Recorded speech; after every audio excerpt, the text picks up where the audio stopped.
So the anti-sexual violence movement began in this country more than 40 plus years ago. However, I'd like to share with our North Carolinians that I believe the anti-sexual violence movement started well before we were documenting it. What we know in this country is that when slaves were brought to this country, one of the ways that we were able to keep families, primarily men, in line were by sexually assaulting and forcing women to have sex for whatever the needs were to be met. And so there are early pioneers like Ida B. Wells, Rosa Parks, who I believe were very involved, but I also think it's important that Sojourner Truth, who is one of the people I look to, who was very clear when she had to make a decision between voting rights and women's rights, when she spoke her beautiful epithet of "Ain't I a woman?" I believe that that's where we can start to mark history, recognizing that sexual violence, primarily sexual violence aggressed towards women, that work began there. That's important to me when we talk about a social justice framework, because while the history of 40 plus years ago in this country is very important. We established rape crisis centers,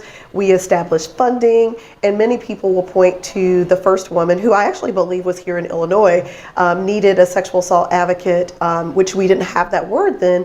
She was sexually assaulted and was asked to leave all of her clothes for evidence. And at that time is when communities began to galvanize to ensure that if a woman, at that time we were only talking about women, were sexually assaulted, that they wouldn't leave the hospital without their clothing, that they would leave with dignity and respect, meaning all of those basic needs would be met so that they wouldn't feel the continuation of the perpetration once leaving the hospital and evidence is collected. While that is absolutely pivotal in our history in the sexual violence movement, I believe all points of history are recognized and should be recognized and discussed to ensure that we are ending sexual violence and addressing victim services in all sectors of our community. So I believe pointing to both the history in this country, but the history of the anti-sexual violence and the women's rights movement are both points that is equally important to me when we talk about the ways in which we do our work in the anti-sexual violence movement. And that movement, again, has now over 1,300 rape crisis centers throughout the country. As I mentioned, every state and U.S. territory, including the District of Columbia, have a state coalition who work on advocacy, policy, as well as direct services and intervention and prevention.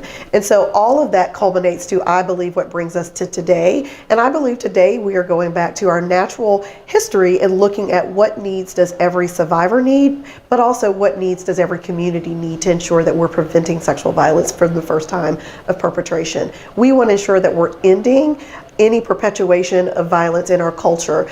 So right now, at this point in history, we're talking about what is a culture of sexual violence? What's rape culture? How are we as a community, as a society, globally addressing sexual violence, or how are we not addressing sexual violence? And both of those questions have to be asked. We also have to ask the question, what is rape and who is raping? And then that helps us understand what our work looks like directly to impact and change the culture here in the U.S., but also globally.